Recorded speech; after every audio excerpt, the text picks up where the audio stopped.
जय हिंद साथियों, मैं हूं आपका मेंटर रोहित कुमार तोमर और तोमर क्लासेज यूट्यूब चैनल पर आपका स्वागत है। जैसा कि स्पष्ट है कि आपने थंबनेल में पढ़ लिया होगा कि यह वीडियो एग्ज़ाम सरकारी नौकरी की तैयारी करने वाले छात्रों की स्ट्रैटेजी से संबंधित है और वह किस परिस्थितियों में है उससे संबंधित है। जैसा कि आप जानते हैं कि अगर आप भी किसी टॉपर की स्ट्रैटेजी फॉलो कर रहे हैं तो आप अपने जीवन की सबसे बड़ी गलती कर रहे हैं, क्योंकि हर स्टूडेंट की परिस्थिति अलग अलग होती है तथा आपकी स्ट्रैटेजी आपकी परिस्थिति के अनुसार होनी चाहिए।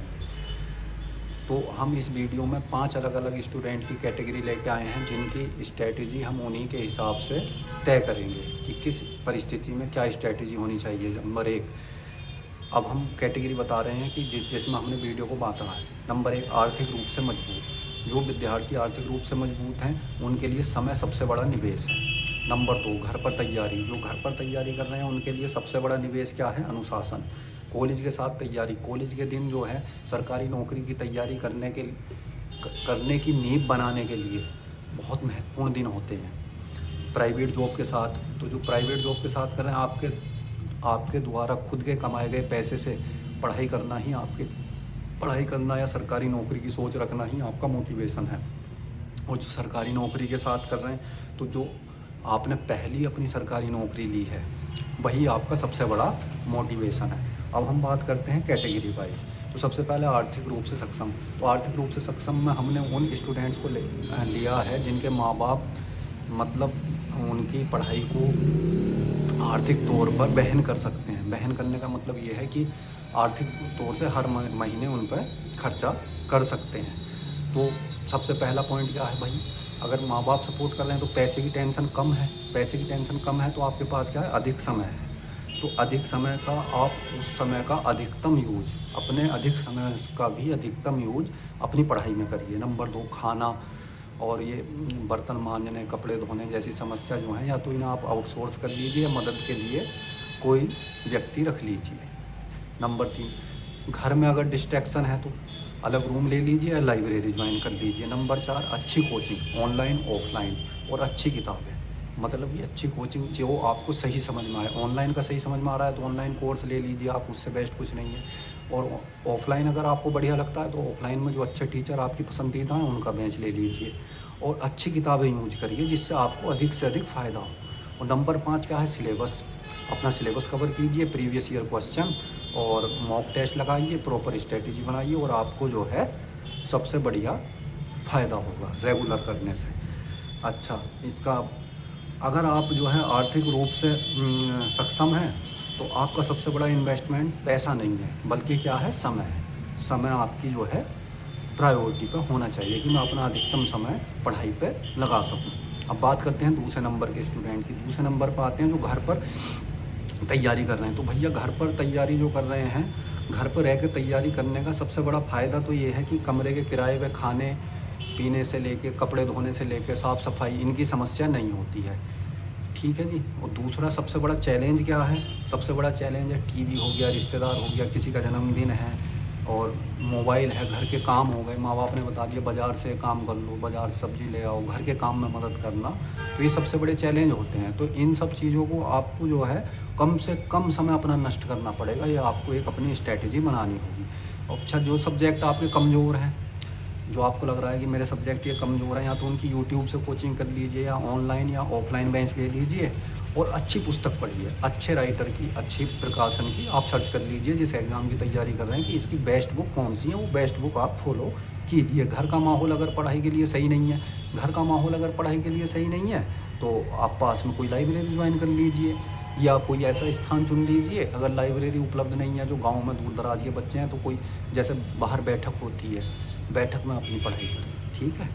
और रोज़ का टारगेट सेट करें डेली का, और हर वीक प्रीवियस ईयर क्वेश्चन और मॉक टेस्ट लगाते रहें। वहीं से ऑनलाइन सब उपलब्ध है।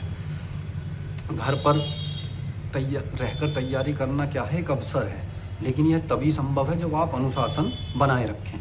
अनुशासन नहीं होगा तो घर का आराम आपकी सबसे बड़ी ताकत नहीं, सबसे बड़ी कमज़ोरी बन जाएगा।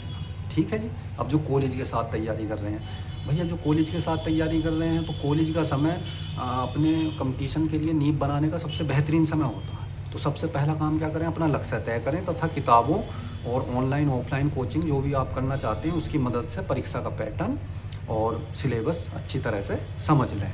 दूसरा काम क्या करें, कॉलेज की पढ़ाई को नज़रअंदाज ना करें। जो भी आप ग्रेजुएशन या वो कर रहे हैं उसे तो आपको करना ही है, और थोड़ा समय निकाल के मैथ, रीजनिंग, इंग्लिश और जनरल स्टडीज़ ये पढ़ते रहें, थोड़ा थोड़ा पढ़ते रहें। और कोशिश करें कि पहले एक सब्जेक्ट का ख़त्म कर लें, क्योंकि आपके पास 3 या 4 साल का कोर्स है। भाई 3 साल का है तो BA BSc कर रहे होंगे या BTech कर रहे होंगे तो 4 साल का, तो 4 साल बहुत समय होता है। मान लीजिए फर्स्ट ईयर में मैथ कंप्लीट कर लिया, सेकेंड में इंग्लिश, रिवीजन अपना हल्का हल्का देते रहें। एक बार में एक सिलेबस करेंगे तो आपके लिए आसानी होगी। अच्छा जी, अगली बात क्या आती है, हमें लगता है कि दूसरों की तुलना में हमारे पास अधिक समय है, क्योंकि हमारी उम्र कम है और मौके अधिक हैं, कई बार हम एग्ज़ाम दे सकते हैं। लेकिन इस सोच में अपना समय बर्बाद मत करिए यार। आपको मौका मिल रहा है, तुरंत तैयारी शुरू कर दीजिए। मैं तो कह रहा हूँ आज से लग जाइए। अगर आज ये वीडियो देख रहे हैं तो आज से, अभी से आप अपनी तैयारी में लग जाइए। अच्छा, जिस परीक्षा की तैयारी कर रहे हैं आपके लिए वही पैटर्न है, previous year exam, mock test दीजिए और अपनी प्रैक्टिस जो है करते रहिए। अब कॉलेज के सालों में तैयारी करना जो है, आप अपनी मजबूत नींव बना सकते हैं और लोगों से बेहतर प्रदर्शन कर सकते हैं। मतलब कॉलेज ख़त्म करते ही सरकारी नौकरी आपके हाथ में आ सकती है। अब चौथा क्या है, प्राइवेट जॉब के साथ। तो भैया जो प्राइवेट जॉब के साथ कर रहे हैं, एक तो उनकी मानसिकता बहुत मजबूत है कि प्राइवेट जॉब करते हुए भी वो सरकारी नौकरी की सोच रख रहे हैं, यही उनका मोटिवेशन भी है।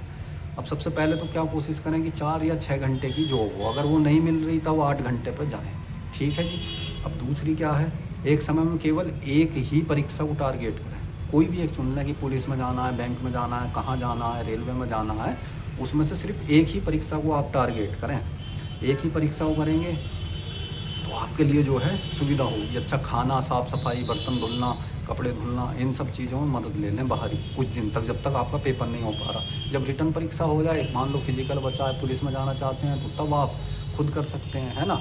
या CGL में जाना चाहते हैं या बैंक में जाना चाहते हैं तो मेंस के बाद आप कर सकते हैं, है ना। ठीक है, अब अपनी आवश्यकता के अनुसार क्या करें, अच्छी किताबें, ऑनलाइन ऑफलाइन कोचिंग जो आपको सूटेबल लगे, जो आपके समय के वो हो, और अपने एक एक मिनट का सही उपयोग करो यार आप, क्योंकि आपका 4, 6, 8 घंटे रोज़ ड्यूटी में जा रहा है।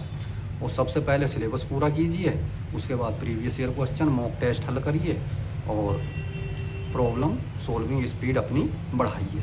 याद रखिए, आपकी सबसे बड़ी ताकत यही है कि आप अपनी खुद की कमाई पर तैयारी कर रहे हैं। खुद की कमाई पर जो तैयारी करता है उसका अधिकतर सिलेक्शन होने के चांसेस रहते हैं, क्योंकि वो अपने पैसे को व्यर्थ करना नहीं चाहता।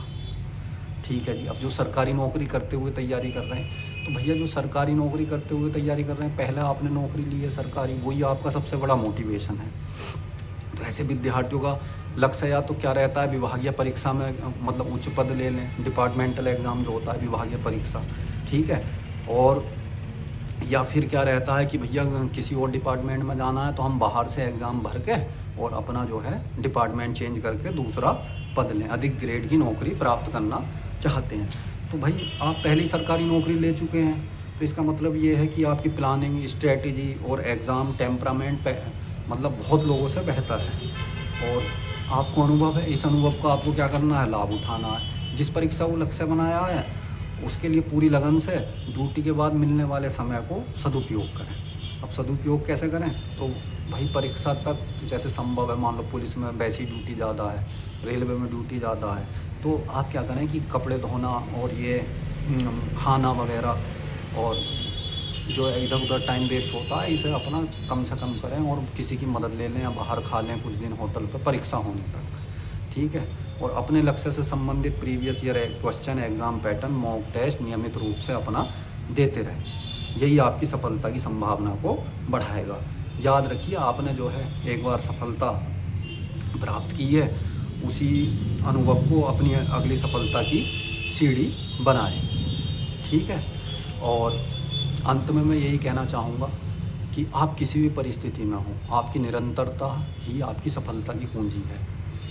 चाहे आप किसी भी परिस्थिति में तैयारी कर रहे हैं, अगर आप निरंतर हैं, अनुशासन में हैं, डेली पढ़ाई कर रहे हैं, तो इससे कोई फ़र्क नहीं पड़ता आप किस स्टेज में हैं। बस ये है, जो फ्रेशर तैयारी कर रहे हैं उन्हें हल्का एडवांटेज होता है, लेकिन उस एडवांटेज को आप अपने एक्सपीरियंस के साथ नज़रअंदाज कर सकते हैं। तो मेरी राय में ये पाँचों कैटेगरी के स्टूडेंट लगभग एक समान हैं और अपनी तैयारी कीजिए, अपनी स्ट्रैटेजी फॉलो कीजिए, अपनी स्ट्रैटेजी छांटिए, किसी टॉपर की स्ट्रैटेजी फॉलो मत कीजिए। क्योंकि टॉपर की क्या परिस्थिति थी, उसने किस परिस्थिति में रहते हुए एग्ज़ाम टॉप किया, आपकी स्ट्रैटेजी आपकी परिस्थिति के अनुसार बनेगी, ना कि दूसरे की परिस्थिति के अनुसार। अगर आप दूसरे की परिस्थिति के अनुसार स्ट्रैटेजी फॉलो करते हैं तो आपको लाभ कम हानि ज़्यादा हो, वो हम पढ़ाएंगे, लाभ हानि, है ना। लाभ कम होगा, हानि ज़्यादा। ठीक है भैया। अब अंत में वही, वीडियो को शेयर कर, सब्सक्राइब कर लें चैनल, लाइक कर दें यार, कमेंट कर दिया करो भाई वीडियो कैसी बन रही है कैसी नहीं, अभी तो कुछ पता ही नहीं लगता ना, आप कमेंट कर दिया करो। ठीक है दोस्तों, जय हिंद। आपका समय नष्ट नहीं करेंगे, समय बहुत कीमती है। जय हिंद, सभी साथियों को नमस्कार।